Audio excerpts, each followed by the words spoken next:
Good morning all my dear student. बेटा जी आज का हमारा ज्योग्राफी जो पार्ट 2 है इंडियन ज्योग्राफी, उसका सेकंड लेसन है migration, type, causes and results, यानी प्रवास, प्रकार, कारण और परिणाम। सबसे पहले तो हमें यह जानना होगा कि प्रवास होता क्या है। पर प्लस वास, यानी एक स्थान को छोड़ के दूसरी जगह पे जहाँ जाकर हम निवास करते हैं उसे प्रवास बोलते हैं। उसके बाद होता है प्रकार, कि जो प्रवास है वो कितने प्रकार का होता है, कितने टाइप का होता है। फिर होते हैं कारण, कि प्रवास हमें क्यों करना पड़ता है, कि किस वजह से हम अपने पैतृक जो स्थान है उसको छोड़कर कहीं दूसरी जगह पर जाकर निवास करते हैं, उसका रीज़न क्या है। उसके बाद है परिणाम, अगर हम अपने घर परिवार को छोड़कर किसी दूसरी जगह पर जाकर स्थायी निवास करते हैं फिर उसका परिणाम क्या निकलता है। तो यही आपका आज का पूरा लेसन है। तो सबसे पहले है प्रवास, जनसंख्या के पुनर्वितरण का कारक, यानी जो प्रवास है वो जनसंख्या के पुनर्वितरण यानी दोबारा से उसका वितरण यानी जो बंटवारा जनसंख्या का किया गया है उसका एक कारक होता है। इस पॉइंट में कुछ भी इम्पोर्टेंट नहीं है। नेक्स्ट आगे है भारत की जनगणना में प्रवास संबंधी सूचना, यानी भारत की जो जनगणना है उसमें प्रवास से संबंधित सूचनाओं का विकास क्रमिक ढंग से हुआ है। भारत की पहली जनगणना 1881 में प्रवास की पहली बार जन्म के स्थान के आधार पर दर्ज किया गया था। यानी जो प्रवास है वो सबसे पहले कहाँ कैसे नोट किया जाता था बेटा, जन्म के स्थान के आधार पर, कि जहाँ पर हमारा जन्म हुआ है उस आधार पर। इसके बाद 1961 की जनगणना में पहला प्रमुख संशोधन किया गया और उसके 2 घटक शामिल किए गए। तो वो 2 घटक कौन से थे। जन्म स्थान अर्थात गांव अथवा शहर, यदि उस गांव या शहर के बजाय कहीं और जन्मा हो तो गांव या शहर में निवास की अवधि कितनी है। 1971 की जनगणना में पिछले निवास के स्थान और गणना के स्थान पर रुकने की अवधि की अतिरिक्त सूचना को शामिल किया गया। 81 की जनगणना में प्रवास के कारणों की सूची का समावेश किया गया, जिसका बाद की जनगणनाओं में संशोधन किया गया। भारत की जनगणना में प्रवास पर पूछे जाने वाले प्रश्न, प्रवास के अंदर जब भारत की जनगणना की जाती है तो उसमें प्रवास से संबंधित कुछ प्रश्न पूछे जाते हैं। तो सबसे पहला प्रश्न यही होता है कि क्या आप इसी गांव अथवा शहर में पैदा हुए थे। दूसरा प्रश्न पूछा जाता है कि व्यक्ति इस गांव या शहर में कहीं और से आया है। और तीसरा है कि इनके अतिरिक्त पिछले जो निवास स्थान के से प्रवास के कारण और गणना के स्थान पर निवास की अवधि पूछी जाती है, कि ये क्या आप यहीं पर पैदा हुए हैं या कहीं बाहर से आए हैं। ठीक है, तो ऐसे प्रश्न पूछे जाते हैं जब जनगणना की जाती है, यानी आपका जन्मभूमि यही है या फिर आपने यहाँ पर कहीं और से आकर निवास स्थायी रूप से शुरू किया है। जनगणना में प्रवास की गणना के आधार, प्रवास की जब गणना की जाती है तो उसका एक आधार होता है जन्म का स्थान। यदि जन्म का स्थान गणना के स्थान से भिन्न है तो उस व्यक्ति को जीवनोपर्यंत प्रवासी के रूप में माना जाता है। बेटा कहने का मतलब ये है कि किसी व्यक्ति का जो जन्म है जहाँ पर जनगणना की जाती है कि जन्म का स्थान गणना के स्थान से, मान लो कि आप यहाँ आपके जो भी आपका पैतृक गांव है यहाँ पर आपका जन्म हुआ है, उसके बाद जैसे जाकर आपने भिवानी रहना शुरू कर दिया तो जब जनगणना होगी तो आप वहाँ की काउंटिंग में शामिल होगे न कि यहाँ की काउंटिंग में। ठीक है, तो यानी जन्म का स्थान। उसके बाद है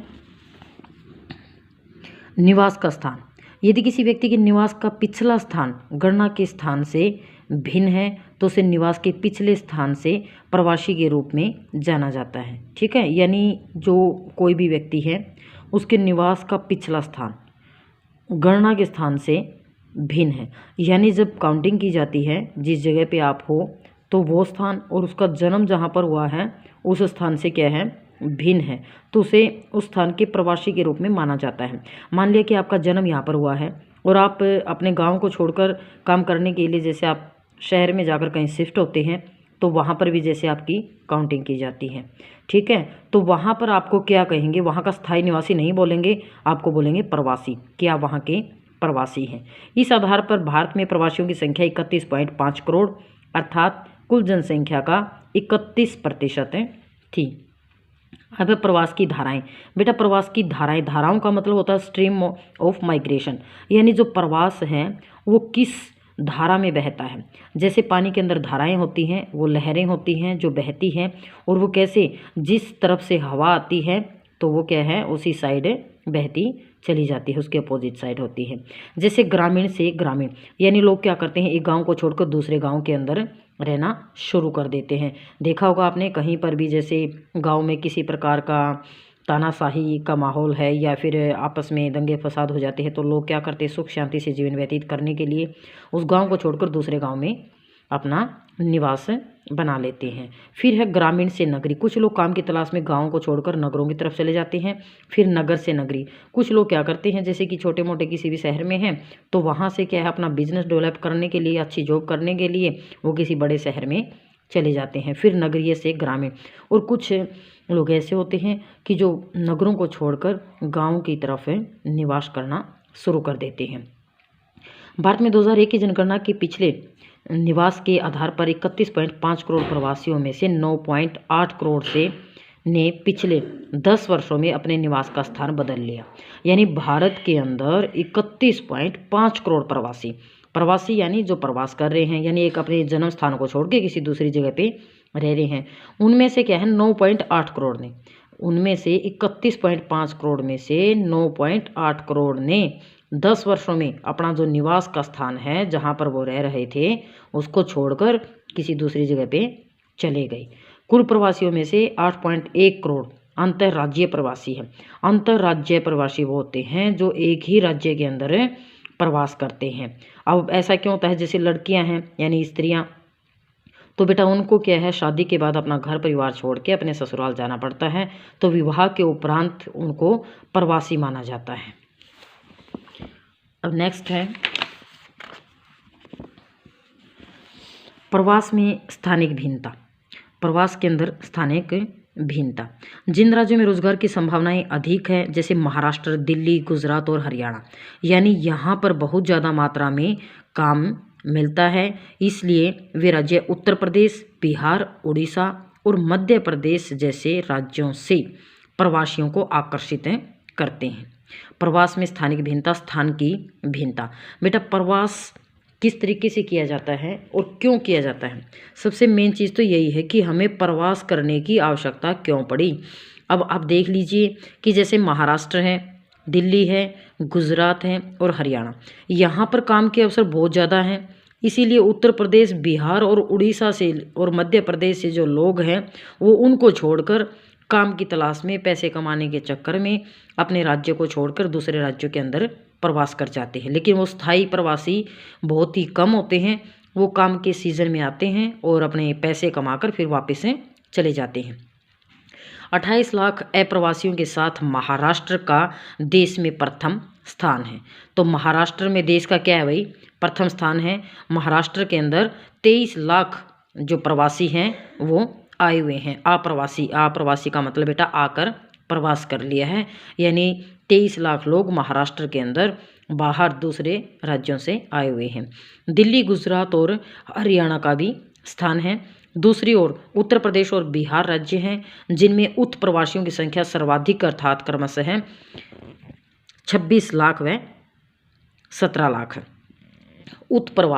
उत्प्रवास का मतलब होता है कि अपने राज्य को छोड़कर किसी दूसरे राज्य के अंदर प्रवास करना। अब सबसे इम्पोर्टेंट जो क्वेश्चन आपका यहाँ पे बनता है, काजेज ऑफ माइग्रेशन, यानी ये वाला जो आपका क्वेश्चन है वो बहुत इंपॉर्टेंट है, एग्जाम के अंदर भी आ सकता है कि काजेज ऑफ माइग्रेशन, प्रवास के कारण क्या है। सबसे पहला होता है बेटा अपकर्ष कारण। अपकर्ष यानी पुल का मतलब होता है खींचना। जब लोग एक नगर की सुविधा और आर्थिक अवसरों से आकर्षित होकर नगर की ओर प्रवास करते हैं। अब सीधी सी बात है कि जब मान लिया कि आप किसी स्कूल में पढ़ रहे हैं और आपको लगता है कि आपके स्कूल की बजाय दूसरे स्कूल के अंदर बहुत अच्छी टीचिंग हो, बहुत अच्छी मतलब जो एजुकेशन स्टैंडर्ड है वो है और आपको अच्छी फैसिलिटियाँ मिल रही है, वहाँ के जो टीचर हैं वेल एजुकेटेड है, बहुत अच्छे से करवाते हैं, तो आप क्या करते हैं, अपने स्कूल को चेंज करके दूसरे स्कूल में चले जाते हैं। तो ये क्या होता है बेटा, फुल फैक्टर यानी पुल फैक्टर होता है, यानी अपकर्ष कारक, यानी वो क्या करते हैं, आपको आकर्षित करते हैं और आकर्षित करने की वजह से आप क्या है अपने प्रवास से अपना जो जन्म स्थान है या फिर जो जिस स्थान पर आप रह रहे हैं निवास स्थान, उसको चेंज करके आप दूसरी जगह पे चले जाते हैं। प्रतिकृष यानी पुश, पुश का मतलब होता है धकेलना। जब लोग शिक्षा, स्वास्थ्य, रोजगार, मनोरंजन, अन्य सुविधाओं की कमी, गरीबी और भूखमरी के कारण मजबूरी में अपने गांव को छोड़कर शहर में जा बसते, उसे प्रतिकर्ष प्रेरित प्रवास कहते हैं। बात वही है, सिर्फ कहने का एक ढंग है। अपकर्ष का मतलब होता है यानी हम किसी से प्रेरित हुए हैं, किसी की तरफ आकर्षित हुए हैं, किसी स्थान की तरफ, वहाँ की सुविधाओं की तरफ, तभी हम क्या है अपकर्ष यानी वहाँ चले जाते हैं। पुल, वो आकर्षण हमें खींच लेता है। पुश का मतलब होता है धकेलना, कि जिस जगह पे हम रह रहे हैं वहाँ पर हमें सुविधाएं नहीं मिल रही तो मजबूरी में उसको हमें छोड़ना पड़ता है। बात एक ही है कि कहीं आकर्षित होंगे तभी उस जगह को छोड़कर दूसरी जगह पे हम जाएंगे। उसके बाद देखिए कि प्रवास अनेक कारणों से होता है। इसके आर्थिक, सामाजिक, राजनीतिक और जनांकीय संक्षिप्त वर्णन इनका मिलता है। आजीविका, अब ये भी आपका इम्पोर्टेंट है। आजीविका यानी आजीविका कमाने के लिए, आजीविका क्या होता है बेटा, यानी जीवन यापन करने के लिए हमें जो पैसे चाहिए तो उसको हम क्या बोलेंगे, आजीविका, यानी कमाई की तलाश में हम अपने जगह को छोड़कर दूसरे स्थान पर जाते हैं तो उसे क्या कहते हैं, आजीविका के लिए प्रवास। फिर विवाह, जैसे लड़कियों का विवाह हो जाता है तो उन्हें अपना जो पिता का घर है वो छोड़कर ससुराल जाना पड़ता है, तो वो उनके लिए क्या होता है, विवाह के कारण प्रवास होता है। फिर शिक्षा और वृत्ति का, कुछ लोग ऐसे होते हैं कि पढ़ने के लिए वो अपने, जैसे कोई कुरुक्षेत्र यूनिवर्सिटी में जाता है, कोई सिरसा यूनिवर्सिटी में चला गया, ठीक है, कोई अदर जो यूनिवर्सिटी है, कोई आउट ऑफ इंडिया भी जाते हैं पढ़ने के लिए, तो वो शिक्षा के लिए क्या होता है बेटा, अपने करियर को बढ़ाने के लिए प्रवास करते हैं। सामाजिक असुरक्षा एवं प्रकोप, कई जगह पे ऐसा होता है कि राजनीतिक अस्थिरता एवं गड़बड़ी, जातीय दंगे, देश का विभाजन, जैसे भारत और पाकिस्तान का विभाजन हुआ था तो भारत के अंदर जो मुसलमान थे वो पाकिस्तान के अंदर चले गए और वहाँ पे जो हिंदू थे वो लगभग भारत में आ गए। लेकिन आज भी पाकिस्तान की जो जनसंख्या है उतने मुसलमान आज भी हमारे भारत के अंदर स्थायी निवासी हैं, यानी एक सुरक्षा के रूप में जब लोगों को प्रवास करना पड़ता है। तो प्रवास का बेटा यहाँ पे आपने देखा कि प्रवास के कारण, मोस्ट इंपॉर्टेंट क्वेश्चन है ये भी, प्रवास के कारण क्या होते हैं, आजीविका कमाने के लिए यानी पैसे कमाने के लिए अपने स्थान को छोड़ते हैं, विवाह हो जाता है तब अपने पैतृक स्थान को छोड़ते हैं, शिक्षा प्राप्त करने के लिए बाहर जाना पड़ता है, सामाजिक सुरक्षा मतलब जहाँ पे हम रहते हैं वहाँ सुरक्षा नहीं है तो सुरक्षित स्थान की तलाश में हम प्रवास कर लेते हैं। पुरुषों और स्त्रियों के प्रवास से अलग अलग कारण होते हैं, ठीक है। तो नेक्स्ट है प्रवास के परिणाम, कि प्रवास जो हम करते हैं उसके परिणाम क्या होते हैं। सबसे पहला क्या होता है, आर्थिक परिणाम, दूसरा है आपका जनांकीय परिणाम और तीसरा है सामाजिक सांस्कृतिक परिणाम।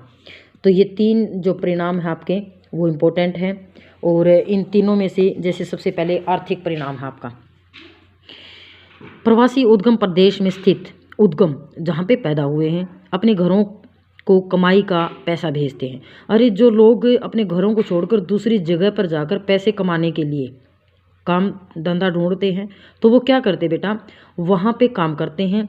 जैसे सबसे सीधा सा एग्जाम्पल है अपने यहाँ हरियाणा के अंदर बिहार से बहुत ज़्यादा जो बिहारी भाई आते हैं, जैसे अब जीरी का काम था तो वो लोग क्या करते हैं, यहाँ पर पैसे कमाते हैं, जीरी लगाने के टाइम पर भी आते हैं और धान को काटने के टाइम पर भी आते हैं।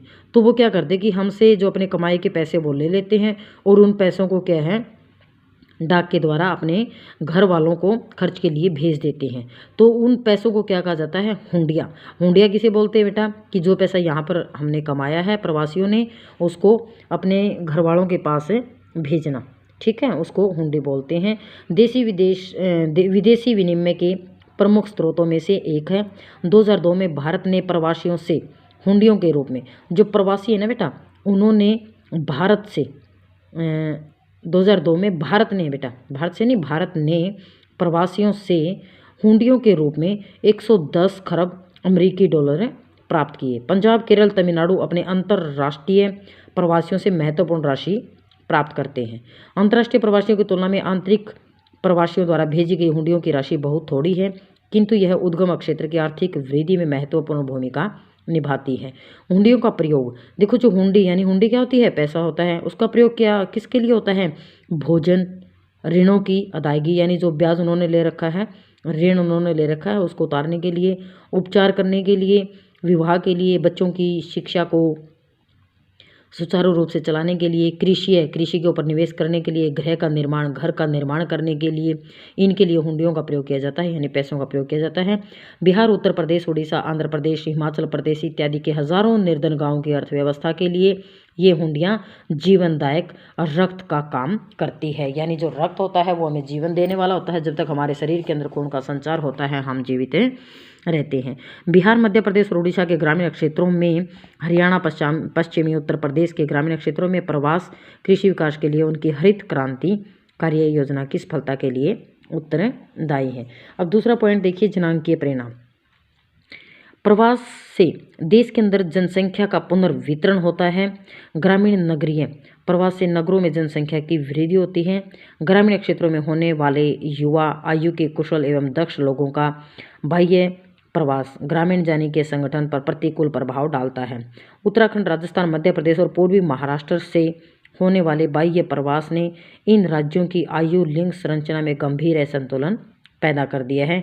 ऐसे ही असंतुलन उन राज्यों में भी उत्पन्न हो गए हैं जिनसे ये प्रवासी होते हैं। बेटा कहने का मतलब ये क्या है कि जो क्वेश्चन था हमारा वो क्या है कि प्रवास के परिणाम भी, अभी हमने जो लेसन जो पढ़ा था, लेसन का नेम, उसके ऊपर लिखा हुआ था कि जो इफ़ेक्ट क्या हुए हैं, प्रभाव क्या पड़ा, परिणाम क्या हुए प्रवास के।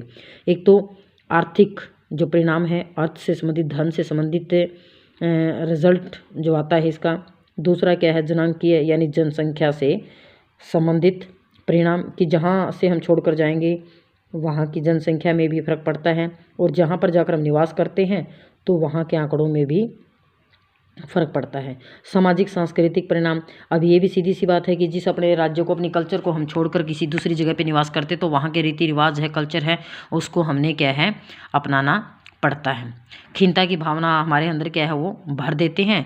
खिन्नता की सतत भावना लोगों को अपराध और औषध दुरुपयोग जैसी सामाजिक क्रियाओं के पास में फंसने के लिए भी प्रेरित कर सकती है। उद्गम प्रदेश से दूर जाकर बसने से मनुष्य पर सामाजिक नियंत्रण नहीं रहता, वह अपनी जड़ों से कट जाता है। अरे सीधी सी बात है, आप सबको पता है कि एक तो हमारा पैतृक गाँव है जहाँ पर हम रहते हैं, हमारे पूर्वज काफ़ी टाइम से यहाँ पर रहते हैं, और आपने देखा होगा कि आपके गाँव के अंदर कुछ लोग ऐसे होते हैं जो दूसरे गोत्र के होते हैं, ठीक है, तो हम क्या बोलते हैं उनको कि ये दूसरे गोत्र वाले हैं भाई, ये हमारे गांव के नहीं हैं, ये बाहर के बसंदे हैं, यानी बाहर से आकर हमारे गांव के अंदर बसे हुए हैं। तो जितनी रिस्पेक्ट उस गांव वालों को होती है जो वहाँ के पैतृक हैं, जिनके पूर्वज वहाँ थे, उतनी रिस्पेक्ट उन लोगों को नहीं मिलती। कोई भी दंगा फसाद हो जाता है, कोई भी लड़ाई झगड़ा कुछ भी हो जाता है तो वो गांव के स्थायी निवासी नहीं हैं, तो इसलिए उनको बहुत सारी यातनाएं भी सहने करनी पड़ती हैं। तो बेटा ये था आज का आपका लेसन और प्रवास के बारे में। अब ये देखिए इम्पोर्टेंट जो पॉइंट है आपके, इम्पोर्टेंट ज्योग्राफिकल टर्म्स, महत्वपूर्ण भौगोलिक शब्द हैं। अंतर्राज्यीय प्रवास, अंतर्राज्यीय प्रवास होता है बेटा एक ही राज्य के अंदर प्रवास करना, ठीक है। जैसे हरियाणा राज्य के अंदर हम हैं तो हरियाणा में भैया आज हम भिवानी रह रहे हैं तो कल हम क्या है हिसार शिफ्ट हो जाएंगे, परसों क्या पता हमें रोज़गार अच्छा मिल जाए, अच्छी जॉब मिल जाए, हम रोहतक शिफ्ट हो जाएं। तो होता है एक ही राज्य के अंदर प्रवास करना। अंतर्राज्यीय प्रवास का मतलब होता है एक राज्य को छोड़कर किसी दूसरे राज्य के अंदर जाकर प्रवास करना। अधिशेष जनसंख्या, जो किसी क्षेत्र में संसाधनों पर दबाव के कारण रोजगार प्राप्त नहीं कर पाती। अब जैसे गांव के अंदर क्या है भाई, जैसे गेहूं की हम कटाई करते हैं और गांव के अंदर कंबाइन जो मशीन है वो आ जाती है, अब सारी गेहूं लोग क्या करते हैं उससे कटवा लेते हैं। तो गांव के अंदर जो मजदूर वर्ग के जो लोग हैं या गरीब जाति के जो लोग हैं, अब उनको काम नहीं मिल पाता तो वो क्या हो जाते हैं बेटा, हताश हो जाते हैं। तो ये क्या होगा, अधिशेष जनसंख्या पर इसका इफेक्ट पड़ता है। जनसंख्या परिवर्तन, प्रवास करने से जहाँ पर हम जा रहे हैं वहाँ की जनसंख्या में क्या होगा, बढ़ोतरी होगी, और जहाँ से उठकर हम जा रहे हैं वहाँ की जनसंख्या में भी इफेक्ट पड़ेगा।